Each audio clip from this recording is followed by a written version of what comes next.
Hello and welcome to another edition of Here's the Pitch, sponsored by Massa's Restaurants. There's 5 locations in St. Louis. They serve meatballs. They serve sandwiches. It's Italian fare. Go to stlmasses.com. I know someone who's a meatball. He's had a few meatballs in his life. He's hit a few meatballs. It's my good friend, Brian Jordan. Hello, Brian.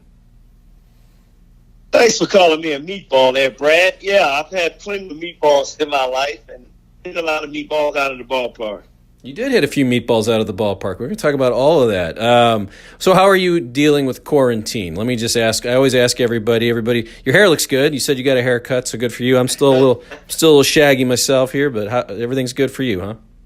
Well, it was very, very long because I was not taking any chances of, with the social distancing and the whole pandemic, man. I don't know who to believe, what to believe, but I don't want me or my family to take any chances. I definitely cover up with masks when I'm out in public.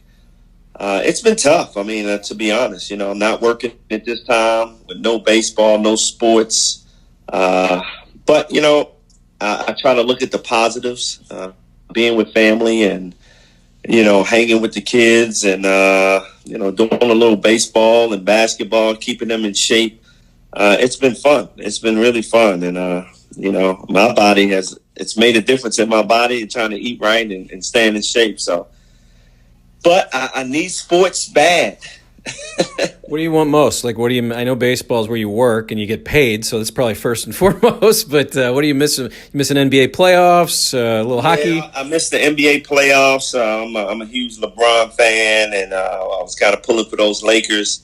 And I knew it was going to be a good ending to a basketball season in playoff time. But unfortunately, everything is shut down. Hopefully we'll see what the playoffs look like in September, October, whenever they're going to get to it. But, I kind of like the fact that the NBA is coming back at the end of July. So it's something to look forward to. I'm crossing my fingers with the negotiation of baseball and getting baseball back started. But, I give a lot of credit to MMA, UFC fighting. At least they're giving us something to watch with no fans and kind of getting you used to the no fans. I don't care right now. I just want to see, fights and championship fights live. And it's kind of been fun. I mean, I've been enjoying Korean baseball, Japanese baseball. I mean, those guys play late at night, but that's my baseball fix. I get a chance to watch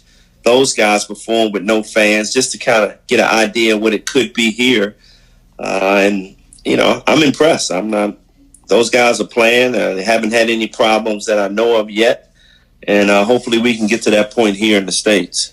Yeah, 1994, you went through it, and we're going kind of through it again. We can't get these two sides to be on the same page. Where do you stand? Are you...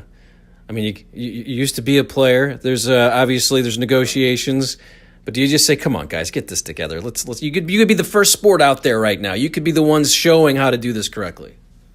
Well, it's frustrating because I've been through it, like you said, and I know the effect of, when you don't do it, the fans, they can be a big part of what it looks like when it's over. And we had a tough time in '95 coming back to baseball. Fans, they were angry, they were mad, and it really took the home run battle to bring baseball back. And so we finally got baseball back, and, I don't think they can afford to take that chance.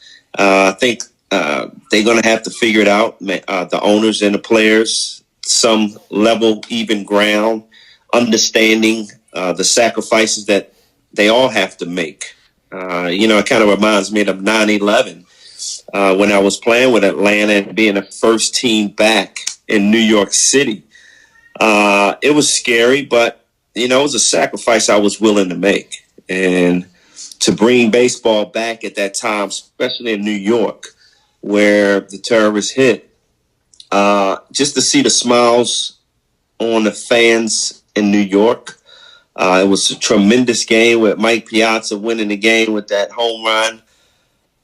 To be a part of the families who had great loss through that, it meant something to me. And, it sticks with me for the rest of my life, that very night, what it felt like And to look at my teammates and the sacrifice we made to say, hey, let's do this. Let's be the first game back in New York. It's like that. I mean, the fans, the United States need baseball back on the field, and it's going to be a sacrifice that the players are going to have to make and the owners. So if they don't, I don't see baseball returning. It's going to take a huge hit for a long time. Yeah. So a lot of people have been passing the time by watching old videos, old sports games, but documentaries. Michael Jordan obviously had a wonderful 10-parter, but then coming up, there's this McGwire one. So I really was interested in talking to you because you were on that team. Did you ever go, hey, Mac, how about we just, talk about winning? No, I'm just kidding. What was it like watching him do his thing, man? I mean, and I was crazy because you look at the stats from you guys. Go ahead.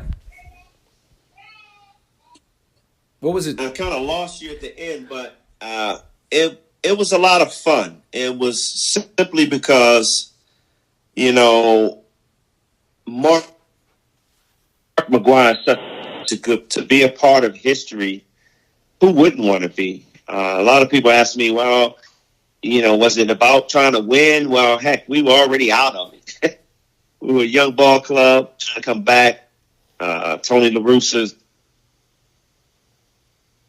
early new career, and it was a tough time, but to know that you're not going to make it and continue to fight for something like Mark McGwire, it was fun and it was worth it, and I loved every bit of it. The fact that his son could be there that night against the Cubs to witness it, he made it a joy for all his teammates. He knew how frustrating it was with all the media every night coming in, and, he took care of the players. I mean, he understood what we were going through. We understood what he was going through. And it was a great combination of good teammates and a good time, really. What's one of the craziest things that happened? Like, I know you guys had to kind of get rushed through like the back of hotels, through restaurants and kitchens, and because once the bus pulls up, everyone's there. I mean, what was it? What were some of the crazier stories that you remember from just the travel and that kind of that scene in August and September? Well, what the craziest thing was, when batting practice happened, well, it was a packed stadium just to watch batting practice of Mark McGwire. That was the frustrating part for me because Mark would hit these bombs out of stadiums and way out. And then when he walks out of the cage and I walk up, everybody's booing me. So it got kind of frustrating, to be booed during batting practice. But no, it was just amazing, man, the impact that home run contest had. Him and Sammy Sosa, two good guys, two good teammates, guys like them. It was fun, man. It was a different experience, though. Like you said, going to hotels, everybody's trying to be a part of Mark's history with everything trying to get signed. And it was just a packed house, man. Mark had to sneak around all the time. Did you guys have to sneak with him, or was it more, hey, let's get Mark in and then we'll go pick up our keys and fall asleep? Yeah, that's the way it was. We wanted to make sure Mark was all right. Nobody was, crazy enough to do anything stupid. And so we were kind of policing for Mark. How hard was it? Because I know Mark did not like that spotlight, and he pretty much owned it. He said, listen, I don't want to be part of it. I want to talk about the team. And how hard was it watching from afar to see that that you knew that this guy isn't just here to show off and hit home runs. He wants to win, but that spotlight's going to hit you anyway. Well, that was a great thing about Mark and the whole process. He didn't like the spotlight. He just wanted to play baseball. And he had a special talent and gift that many didn't have, that being able to hit for that type of power. He wanted us to understand, first and foremost, that it's about baseball. He didn't want the spotlight, but we knew what was going to happen. And again, he's always looking out for us, our comfort level. And he was always communicating, man, hey, I'm going to take these interviews outside, guys. I don't want them near your locker and blase. he was that type of humble guy that looked out team first. And, he just felt like it was just another day. I just want to come in and have fun playing baseball with my teammates. But we all knew what it was all about. I mean, the media is the media, and it was a great story every day. And it couldn't happen to me or to a better guy, a better teammate, should I say. I've seen many batting practices, but I never saw him have to bunt or try to go to right field. Didn't you go, hey, we're trying to work on stuff here? He looked like he was working on hitting at 550 feet. Hey, with that type of gift, man, you better not bunt. Yeah, it was a fun year. What was the 62 night for you like? Just kind of, I mean, that felt like a playoff game. I was there, and it was just so different than any regular season game, but what was it like just being that build up, because the whole weekend you're home, you get the 60 and the Saturday, and then 61 on Labor Day, and then Tuesday's the last day before you guys go on a road trip, so he has to do it if he's going to do it in front of that whole little weekend, that time. What was it like going to the ballpark and being around it, and what did it mean to you just to be around it? It was a frustrating night for me because I had injured my wrist, and I knew how bad my wrist was, but I knew I wanted to be in the lineup, and I knew Tony La Russa wanted me in the lineup, but I told Tony, man, my wrist is killing me, and there's no way I can play. And, so we had that whole conversation before the game, and to not be in the game, I kind of sit back and say, dang, I regret that. I should have just tried to play with all the pain and get through it. But, you never know when he's going to do it. But I was happy to see him do it that night in St. Louis in front of the home fans. And with Sammy Sosa there, I mean, God, it didn't get any better than that, man. To see him and Sammy hug, to see him hold his son up, man, to do the old fist punch in the stomach. It was a great night, man. Great night for St. Louis to be a part of history then.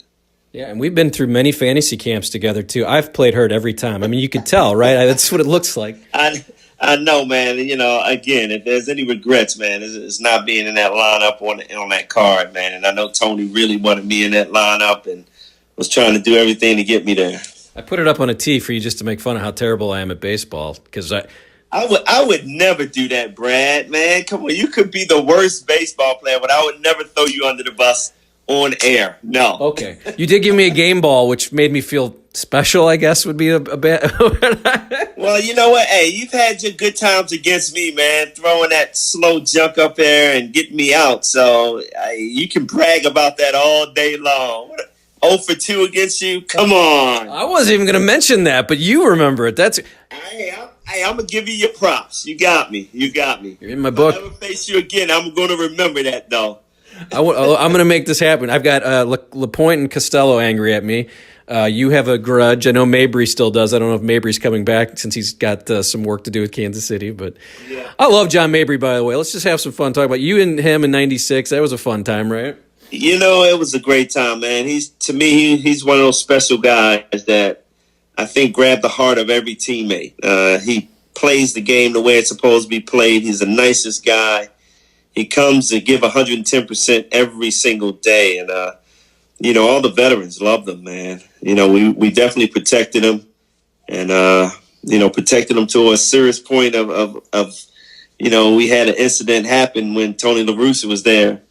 And, everybody cared about John Mabry. And we protected him and took care of him. And he continued to go out and do his job, man. I'm happy for him. I'm happy to see him move on his career and be a coach, and happy to see him back in baseball with Kansas City. You mentioned the incident. I think he's talked about it. I'd like to get your thoughts on it, because the 96 team is always a special one because of what we talked about, the strike. 95, things were bad. Here comes Tony. The team was really not enjoying Tony early on.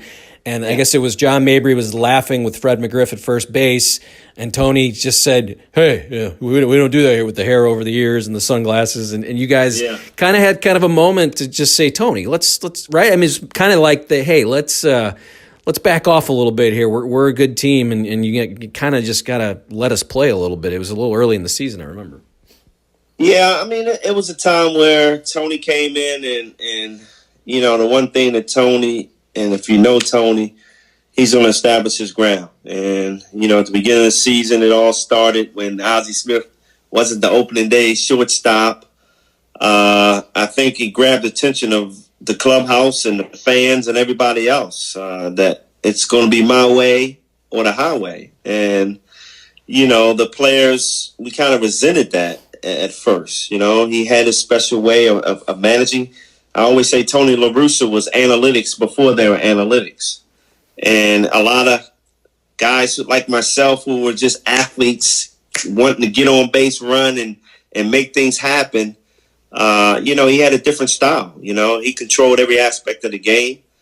And, as far as Mabry, we protected Mabry. And for him to get on Mabry as a young lad at first base, playing first base, and Fred McGriff, who's a veteran. And I know Mabry looks up to Fred McGriff. Everybody does. And if a veteran talks to you, you're gonna respond. That's just normal. That's the respect you have for other baseball players. And for Tony to really snap on Mabry and to see Mabry react the way he did, one, I wanted to save Mabry, make sure he's still in the game of baseball, because he was really, really angry. And thank God I was able to grab him before he gets to Tony La Russa. And I think the team we rallied around Mabry because we knew his personality. We knew the way he played the game, and we knew that was just a part of baseball, responding to another great player like Fred McGriff that's talking to you as a young player. And so it got off to a rough start. We protected Mabry, and it was a big boo-ha in the clubhouse after that one. I can tell you that one. I can't get in too many details about that, but, it was an eye-opener for everybody, that experience with Mabry. And, it was a time that the team had to rally together and until we understood Tony La Russa. And once we rallied together, it turned into a great season. And, Tony understood his team, and we understood Tony as the leader of the team. So we made the playoffs, and it was a good season at the end of the day. Nobody's watching. What happened? Go ahead. I know he... I cannot get into those details, but, it was sort of a players versus coaches, Didn't Tom Pagnazzi get kind of thrown into the wolves, and he's like, the coaches are like, hey, who sent you over here? And Pag's like, Brian did. No, I wasn't you, I know. Tom Pagnazzi was one of the leaders of the team, man. And, everybody had great respect for Pags, and he was a catcher. He was a leader. And so he kind of rallied the troops along with Ozzie Smith, the Hall of Famer. And we had to come together. We had to find a way to make it work, and we did. So it was a good boo-ha, whatever you want to call it, in the clubhouse, because it got a lot accomplished. Did he take the food away a couple times there during that year? Oh, yes, he did. Yes, he did. That was a serious call, especially when you play a 9 in a game and you're hungry. What did he say? But he would. Wouldn't he say something like, "Hey, you guys didn't perform. You don't get to eat. Find another way to get your food." Right? Exactly, man. And some guys are like that, man.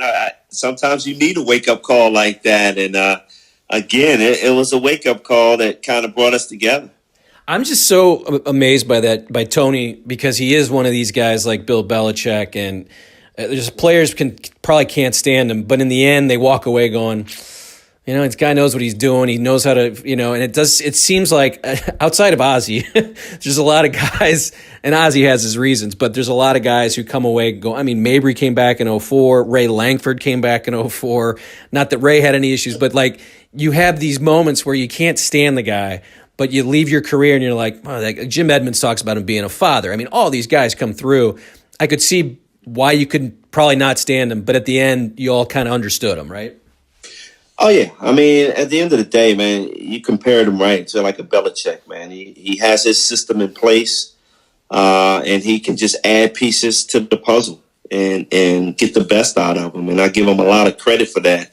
I always brag about he can make a good player great and an average player good. That's just the way he was. And until you understood that system, and if you ever understand that system, it's a winning system, and it's proven. Again, he's analytics before there were analytics, and we still don't understand analytics today. And some of the former players. So you can imagine how that worked with Tony La Russa. But he was able to get the best out of players and put them in the best situations to succeed at the end of the day. So I give him a lot of credit. We talk, we're good friends. So, bygones is bygones. It didn't start out great, but at the end of the day, I understood how Tony was and I understood his system. I like to, we're talking 96. I play a little show and tell here. I don't normally, but today I was thinking about you and having you on, and I'm showing this here from 1996. This is the newspaper, the day you guys clinch against San Diego. And look at that, Jordan rules. I'll sell this to you for about $20. All right, I'll take it, man. I'll take it. What do you? That is not, and folks, that is not Michael Jordan. That is Brian Jordan. That is my rules. So I was looking at that game too because I actually looked at some. I was doing some research. Believe it or not, I research on this thing. People watch. And I remember Caminetti. Did he have 2 home runs in that game too? So I've totally forgot. Caminetti was my MVP that game, man. He had a fantastic game, and I remember during my interview, I said Ken Caminetti deserves to be the MVP of that game. He's a tremendous player, and he stepped up. He came up big when they needed him, and we were just fortunate to keep playing and making it happen at the right times. What was about that game that for you, just when you think back, is that one of the career highlights? Big. I look back. Obviously we didn't see you as much in Atlanta or LA, but we know you had some big postseason moments. But this is the clinch. You get the big diving catch. You hit the home run off Trevor Hoffman on a breaking ball, which the breaking ball seemed to be a problem early on in your career. I remember Al Hrabosky was like, "Hey, he needs to start learning how to hit the." Like, Al, leave him alone. We understand. He's a football player. Damn it. Right. But no, man, that definitely was one of the highlights of my career is to be able to face Trevor Hoffman and in that situation and come up with a big 2-run homer, scoring Ron Gant to win the ball game. I think the catch was probably even better than that. With I want to say it was John Frascatore on the mound. And, I'm trying to think of the guy who hit the ball in the gap. But Steve Finley, Tony Gwynn. I'm going to go through the Padres. Steve Finley, Tony Gwynn. Oh, God, who else did they have on that team? He was a short utility guy. White guy, utility guy, really good. Archie Cianfranco. I don't know. I really can't. No, we'll look it up. We don't do research, though. We just play show and tell. We got to look that one up. But he hits a bullet, and I knew coming up that he was a real good contact hitter, and I knew he was a gap-to-gap guy. So I had him kind of cheating toward the gap and playing right field. And I just got a tremendous jump as soon as he hit it. And I was going to do whatever it took, which I did, laid out and made the catch. And once I made that catch, man, I knew we were going to win the ball game. Because, if they don't win with a shot like that in the gap, we're gonna win it. The odds are going our way. And sure enough, to come up with that big hit, it doesn't get any better than that. And early in my career, being that young, it was just a great feeling. And then the game against the Braves, Game 4. I don't think I've ever asked you about this, but man, that felt like this team's going to the World Series. I felt like that game, man. You got Dimitri Young doing his triple, and then you hit the home run off McMichael.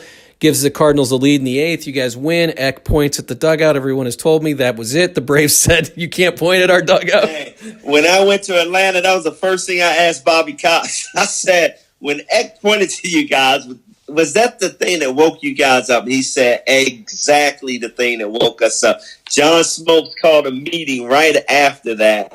And all of a sudden, the Braves were the Braves. Those big-time pitchers came through for them.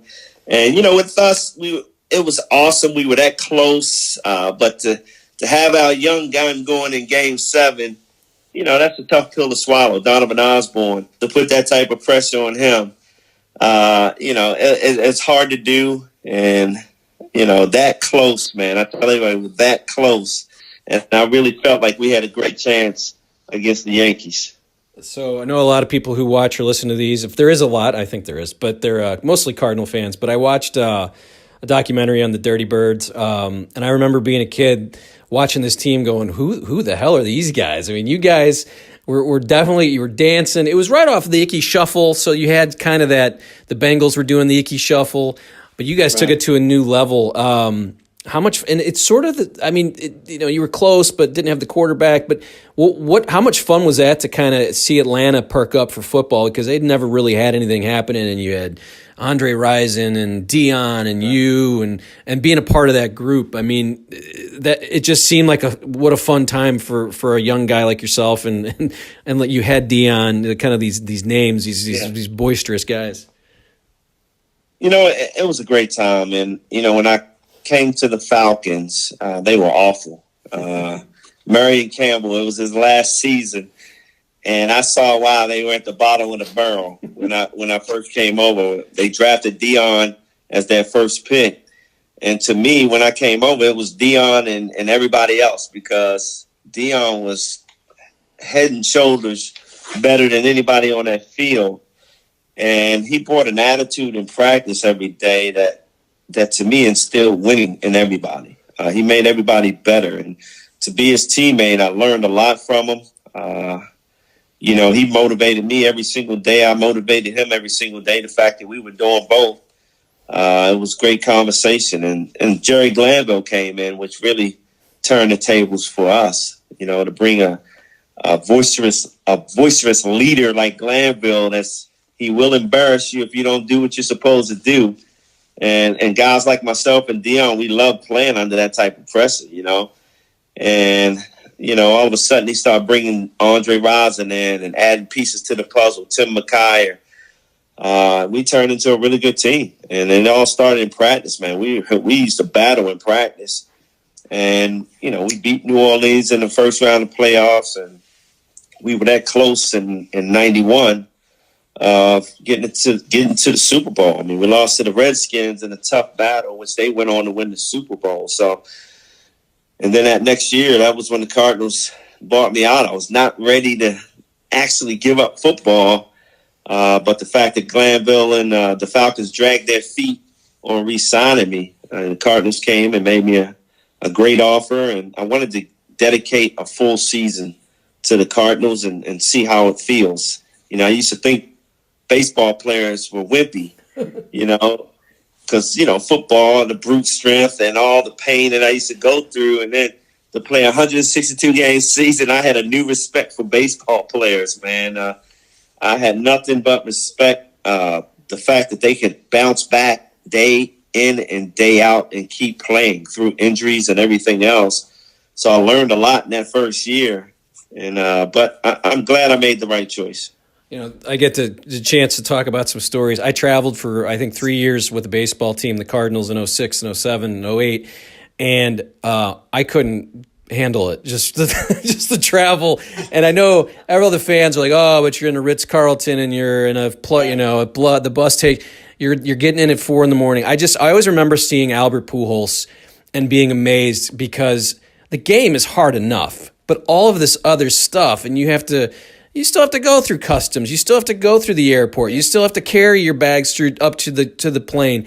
There's not an off. I always said, look at that calendar. You see that off day on Thursday, June 12th. I'm off that day, and I'm off that day, June 28th. Those 2 Thursdays, and you guys played, and I was like, and you guys. I mean, then these guys were getting to the ballpark at noon and 1, and I was just showing up like, oh man, how are you guys doing? So it would always amaze me that all the ancillary stuff, baseball's hard enough, but man, that travel and just the daily grind, and people will never understand it. You can tell them, but at least I understood it. I got it, because I was like, I can't do this.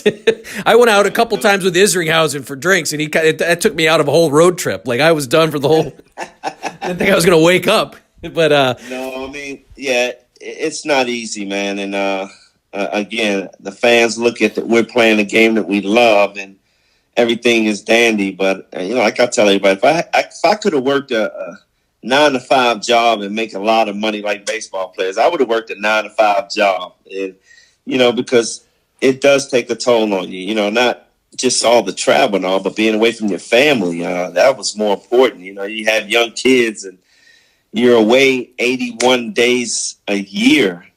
And even when you're at home 81 days, you're still away because, you know, you don't get home until late. You miss the kids. And then you try to get up for breakfast just to send them off to school. And then they don't see you the rest of the day.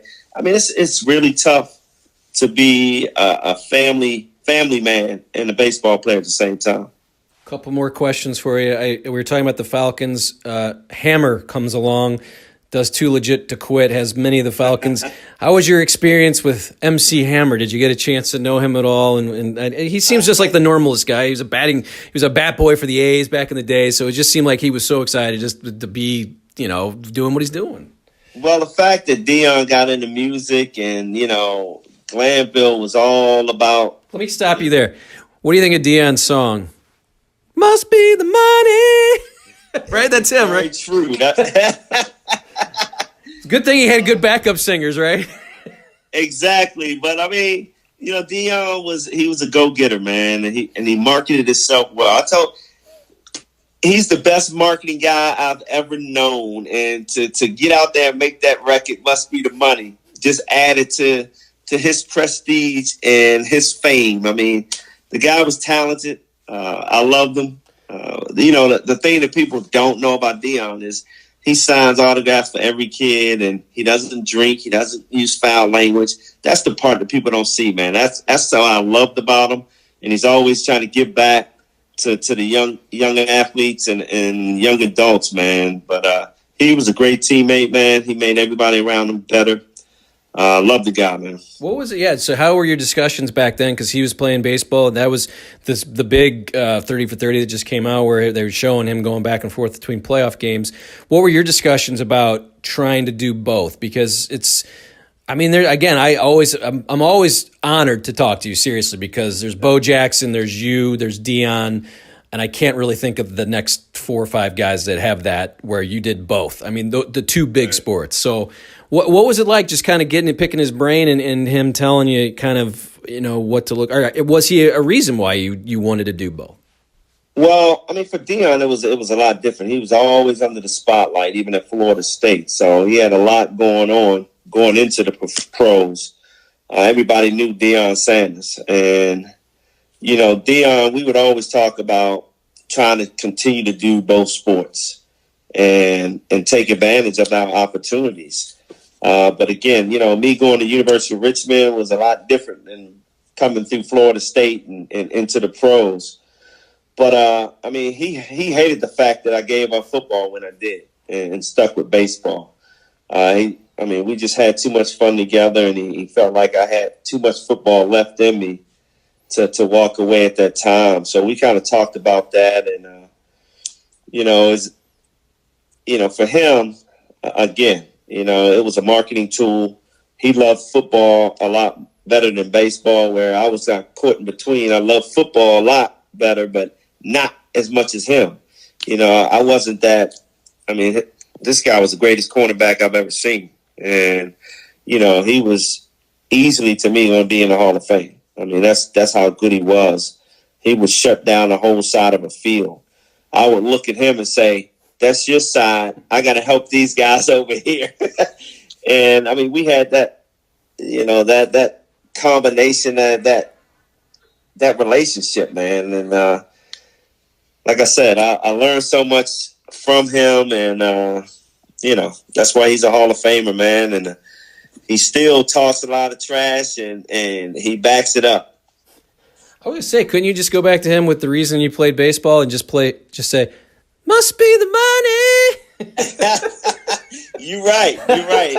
He made a lot more money than me in football than I made coming into my NFL career. So, yeah, the Cardinals definitely outweighed the NFL.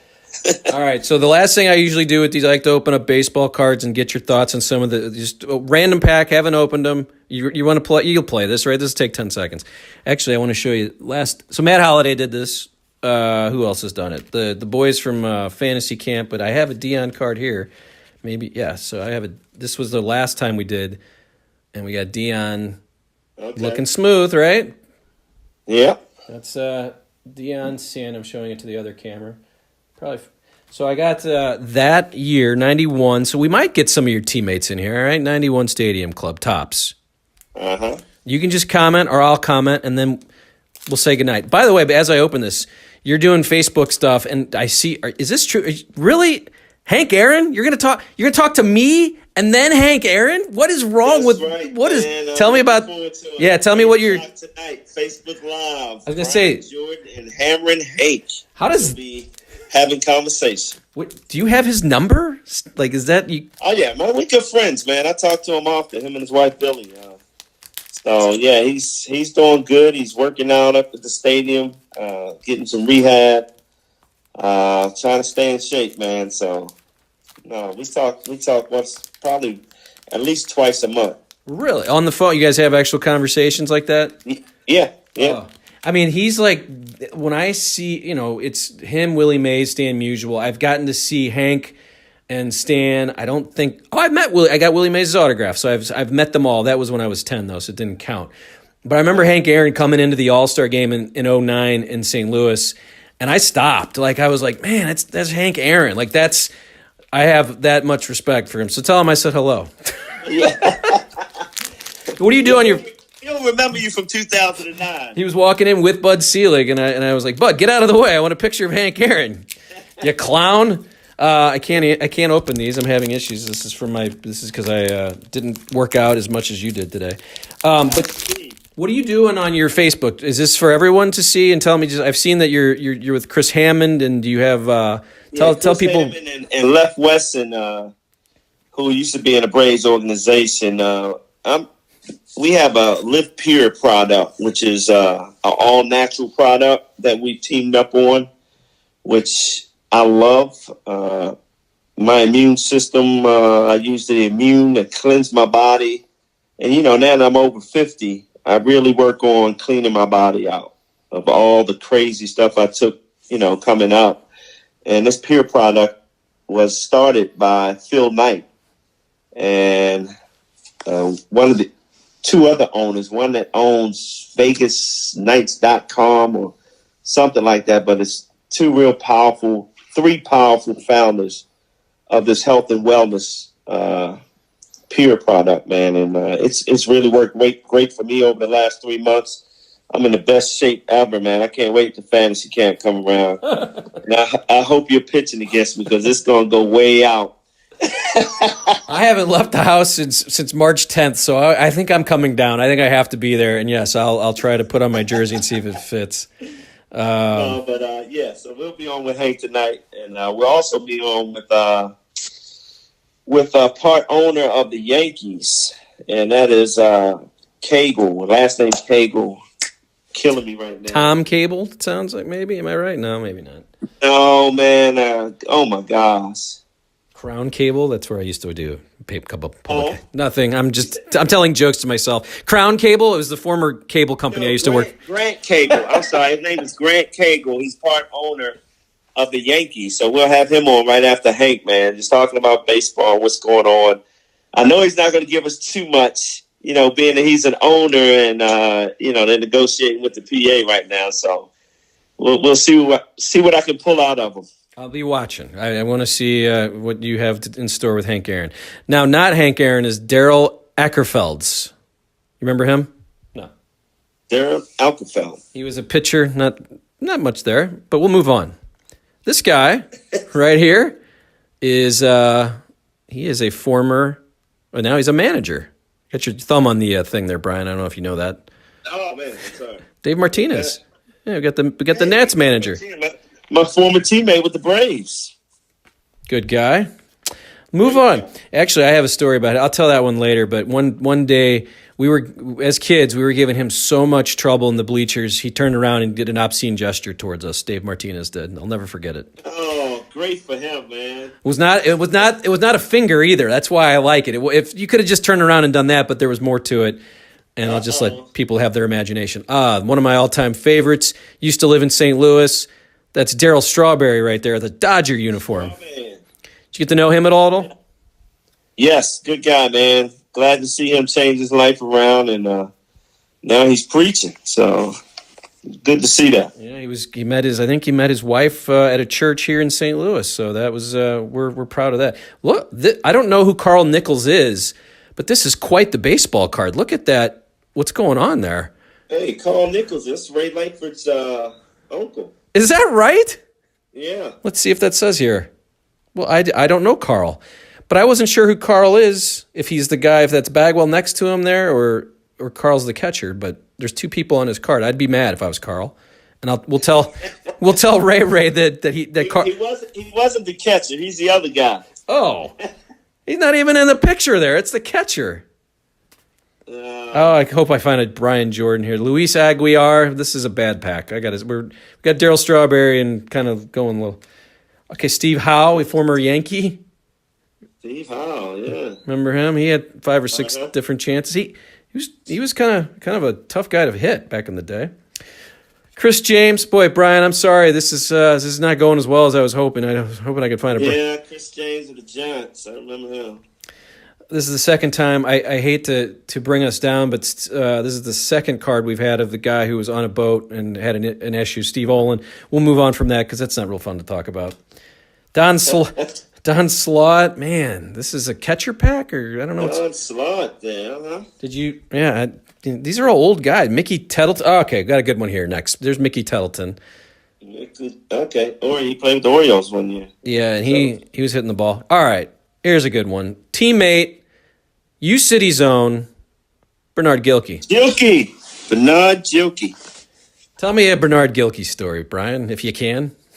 You know what? Bernard is one of my favorite friends of all time because when I came to St. Louis, they tried to give me his job. And he had earned it, been playing well. And next thing you know, he became the 4th outfielder. I move in, I start over him. And this guy would pull me aside and help me be successful. Although I took his job, not a lot of guys would do that.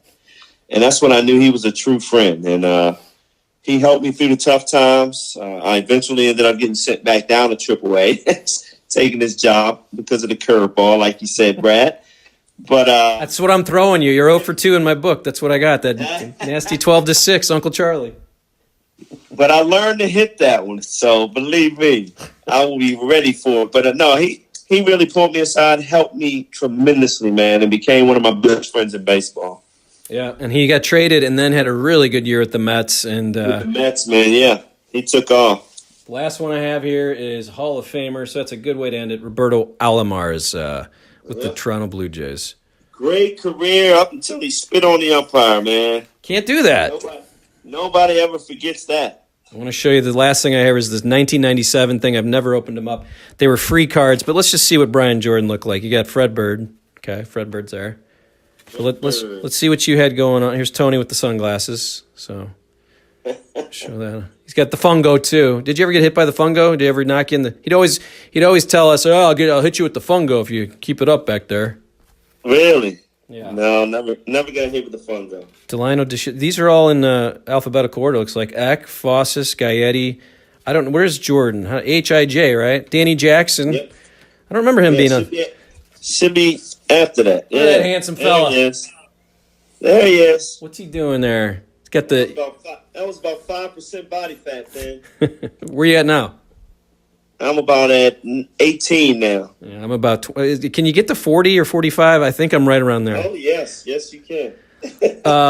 So I get to look at this picture. You got the earring going. Tell me a little bit about the swag, the flow. Were you into that? I know it's not a big deal, but you look good. Get some chains.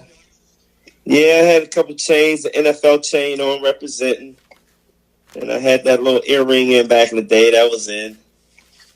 You know, I never wear one. Gotta ask about Willie McGee in here too. This is one of your teammates. Give me a good Willie McGee story. I love Willie, and then we'll go. Willie McGee, man, he is awesome, man.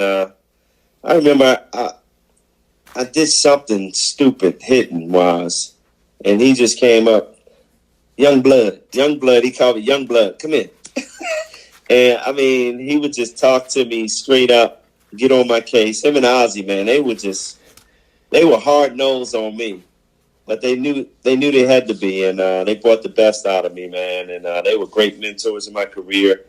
I love Willie and Oz, man. They were my favorites. I could just see those two going, "Get your football playing butt out of here. We don't. This is baseball, Brian." That's exactly right, man. Exactly right. Yeah, I would assume they didn't care about how many that you led the Falcons in tackles in '91, right? That didn't come up much.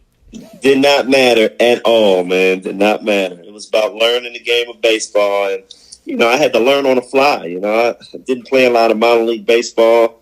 I had no clue about anything in baseball. I'm just gonna be honest. I was see ball, hit ball, and they would just teach me the game as it went along. Who called you big dummy? I know it's from Sanford and Son, but that was Ozzie Smith, man, against the Mets. Brett Saberhagen was pitching against me, and he went up and in on my chin, and I got so angry. I started swinging at balls over my head and came back to the dugout, and Ozzie's just like, "You big dummy, this is not football. This is baseball. You can't get mad." So that was my first real lesson in Major League Baseball. Brian, this was fun. I enjoyed it. I hope you did too. I know the conversation with Hank Aaron will not be as fun. No, I'm kidding. That's cool. That's so cool. And I love talking to you. And like I said, it's fun to know that you're a friend of mine and that you remembered that you're 0 for 2, because I wasn't going to bring it up. But now that you've brought it up, we can talk about it. I might show some highlights. I have a few of those clips in there of you kind of swinging at my Fosh ball. Mabry called it the parachute ball. He goes, it comes out looking fast and then it slows down. I don't think you're going to find that on anywhere, but okay. All right, Brian Jordan, thank you very much. It's Brian Jordan joining me here on Here's the Pitch. Appreciate it. Hope you enjoyed it. Again, go to my sponsor, Masses Restaurants, 5 locations, stlmasses.com. We'll talk to you soon. Thanks for listening.